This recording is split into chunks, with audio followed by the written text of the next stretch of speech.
Hi, Joy Olson here of Blockbuster Fundraising. Hey, summertime is a perfect time to be picking up that phone and making appointments, visiting with your donors. And I know I talk about that all the time, so you've got that. And I'm also saying be sure and listen and make reports. Make sure that you get this information in your database. So today I'm going to discuss 4 or 5 items, things that you need to record that should be in your report after a donor visit, okay? Because just picking up the phone and scheduling the appointment and then having a meaningful visit, hey, that's not enough. You have to take the time, you have to listen, and you have to come back and you've got to record that information that you've learned, because that information is going to really matter for your moves management. The only way you can move a relationship forward, either right now in the next month or 6 months or in a few years, is to have information about that donor. That's what builds up the relationship, is knowing about one another. So make sure that these items that we're going to talk about today are reported on and entered into your database, all right? Because you can't possibly remember all this. You just won't. And you know, we as development directors or major gift officers, we sometimes move along, or we maybe have a new executive director and they're going to be meeting with this donor, and they say, well, what do you know about this donor? What can you tell me? And you're going to be able to give a complete report because you've had these key elements in your visit that you noted, taken note of. All right, number 1, what is going on in their life that might impact a gifting decision? Okay, let me give you an example of that, a life event. I had a donor that was a lady that was just delightful. She was a college professor. She was giving us $750 a month. And on one of our visits, she confided in me. She said, Joy, next year I will no longer be able to be so generous with my monthly gift. She said, I'll still give a small monthly gift, but I'm getting ready to retire and it's going to make a big difference in my giving capacity. That was a life event.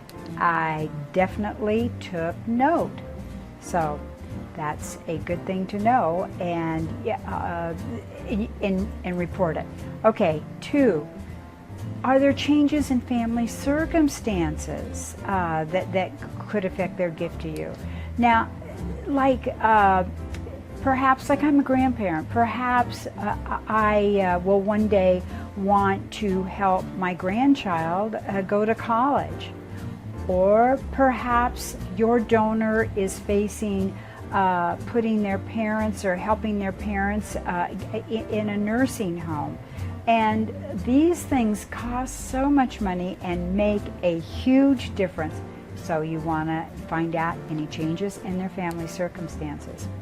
All right, 3, and this kind of ties in with all of it, but is there going to be a change in their capacity to give? And this could be like perhaps they're getting ready to, your baby boomers are getting ready to retire. Perhaps they're selling their home and moving into a retirement. Or perhaps you have a donor that's receiving an inheritance.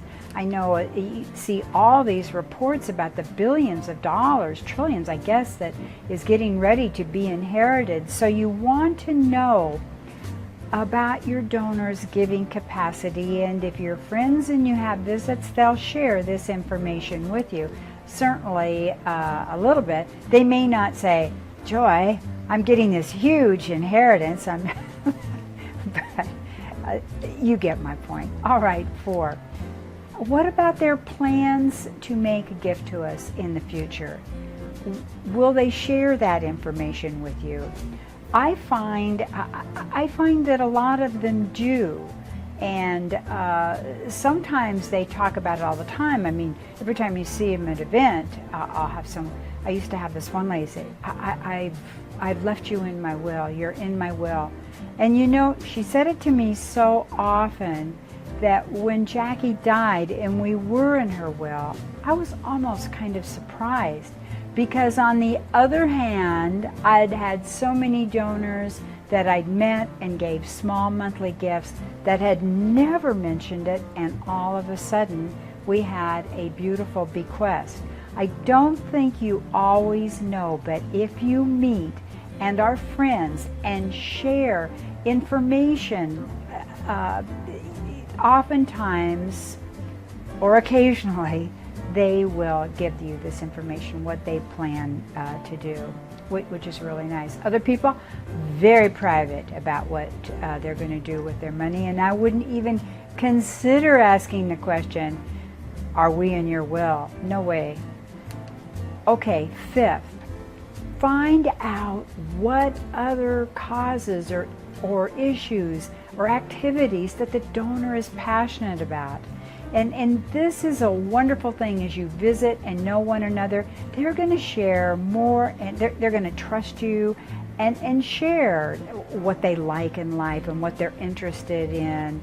And this is wonderful, because I've found not only as a fundraiser and a development director and an executive director, but even back in my earlier days as a stockbroker, it's wonderful to know what people are interested in, because every time you run across some information that you know they'd appreciate, you just feel so good about sharing it with them, and I think it builds up a very nice rapport. So you really want to know and get in this report information about this donor that in the future your colleagues or your future colleagues in the nonprofit can go into the database and really have an understanding of this donor, their likes, their dislikes. Hopefully you'll even say, this donor can't stand calls after 6 o'clock at night, or don't ever call this donor at 2 o'clock in the afternoon, they're taking a nap, or you get the picture. You can really help. And this comes in really handy, I know too, when there's a capital campaign going on. If you have one of those in your future, and the more you know about the donors and their capacity to give and what's going on in their life, makes a huge difference. So get this in, listen, get the visits, listen, and then write up this information, okay? And you are going to be so happy you did. Your executive director is going to be so happy you did. And you're going to be happy because you have a happy donor. They feel like you like them, you know them, you've taken time with them, and you relate to them. You have a relationship. All right. So there's all kinds of other things we can record, but I think that these have given you the highlights for different events in their life. And like I mentioned in the latter part, it's nice to know too, don't forget the little things like, do they prefer email? Do they prefer direct mail? Do they prefer calls? When can you call? Do they like your events? Yakety yak. The more you know, the better the relationship.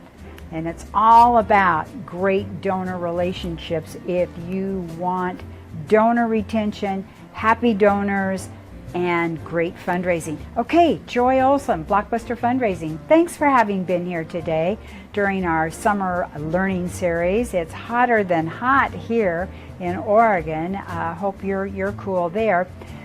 More information at joyolsongroup.com, blockbusterfundraising.com.